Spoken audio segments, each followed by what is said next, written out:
విజయనగరం పట్టణంలోని మెసానిక్ టెంపుల్లో మెప్మా ఆధ్వర్యంలో జాబ్ మేళా నిర్వహించారు। ఈ కార్యక్రమంలో విజయనగరం ఎమ్మెల్యే అతిథి గజపతిరాజు పాల్గొన్నారు।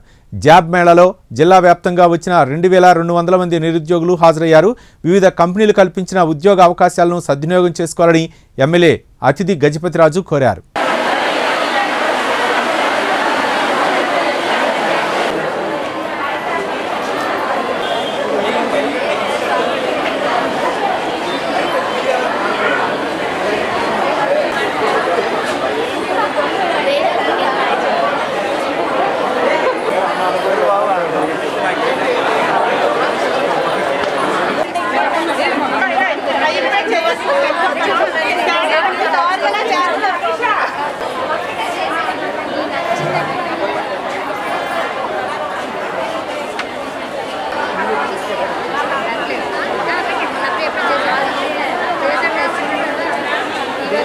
అందరూ ఎవరి స్థానాల్లో వారు కూర్చోవలసిందిగా కోరుతున్నాము।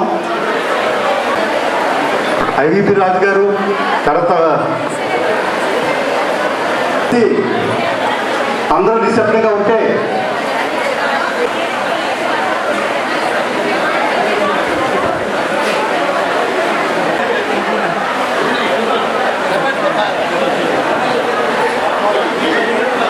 అలాగే మున్సిపల్ కమిషనర్ గారికి ఇక్కడ ఇచ్చేసిన పెద్దలు స్థానిక పెద్దలు మరియు ఉంటే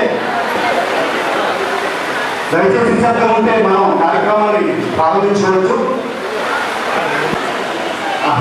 ఆయన విధిగా చూస్తున్నారు అది ఒక కంపెనీకే కాబట్టి ఆ కంపెనీ వరకు వెళ్ళి మీరు మీ ఆనందం బట్టి వాళ్ళతో మాట్లాడి ఈ యొక్క క్రెడెన్షియల్స్ అన్ని వాళ్ళు అందరూ వినాలి। ఫస్ట్ టైం మెప్మా చరిత్రలో ఈ జాబ్ మేళా కార్యక్రమాన్ని ఏర్పాటు చేయింది మన విజయనగరం బొబ్బిలి। అలాగే మీ స్నేహితులు ఎలా ఉంటే దయచేసి వాళ్ళందరినీ కూడా కవర్ పెట్టి తప్పించవలసి కోరుతున్నాము। సెంట్రల్ గవర్నమెంట్లో మన ప్రైమ్ మినిస్టర్ గారు నరేంద్ర మోదీ గారు అవనియండి, ఇద్దరు కూడా విజన్ 2047 అంటే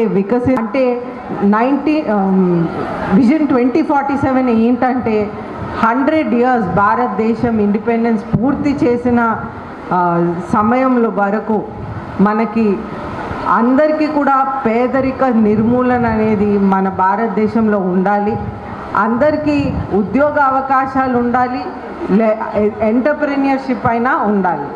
ఈ టైంలో 4వసారి ముఖ్యమంత్రిగా స్వర్ణాంధ్రాని తీర్చిదిద్దటానికి ఇక్కడ ఇంటికొక ఉద్యోగం ఉంటూ ఇంటికొక ఎంటర్ప్రెన్యూర్ కూడా అనే స్లోగన్తో మనం మొదలుపెట్టాం। అయితే ఈ రోజుల్లో ఒక ఇంట్లో మేల్ అండ్ ఫీమేల్ ఇద్దరు కూడా పనిచేస్తేనే ఆ ఇంటి నీట్గా గడుస్తుంది, ఆ ఇల్లు అనేది మనం భావితరాలు ఉన్నటువంటి పిల్లలకి మనం ఒక మంచి ఎడ్యుకేషన్ కానివ్వండి, మనం ఒక బాగా తీర్చిదిద్దగలుగుతాం, ఒక మంచి సిటిజన్గా మనం తీర్చిదిద్దగలుగుతాం అనేది ముఖ్యంగా మన ముఖ్యమంత్రి గారు ఆలోచించి ఇంటికొక ఉద్యోగం ఇంటికొక ఎంటర్ప్రెన్యూర్షిప్ అనే స్లోగన్తో మనం వెళ్తున్నాం। అయితే ఈరోజు మనం ప్రతి ఏరియాస్లో జాబ్ మేళా అనేది మనం కండక్ట్ చేస్తున్నాం। అయితే ఈరోజు ప్రత్యేకంగా మనం చూస్తుంటే 17 కంపెనీస్ అనేది జాబ్స్ ఇప్పించటానికే వచ్చినాయి। అదేవిధంగా ఇప్పుడు మార్నింగ్ ఫస్ట్ సగం కూడా అవ్వలేదు, ఫస్ట్ 10:30 వరకే మనకి 1800 రిజిస్ట్రేషన్స్ ఆల్రెడీ వచ్చినాయి అంటే నిజంగా ఈ జాబ్ మేళా అవసరం ఎంతో మనకు అర్థమవుతుంది। అయితే యూత్ అందరికి కూడా ఒక జాబ్ అయినా ఉండాలి, లేకపోతే ఆయన ఒక ఎంటర్ప్రెన్యూర్గా అయినా ఉండాలి।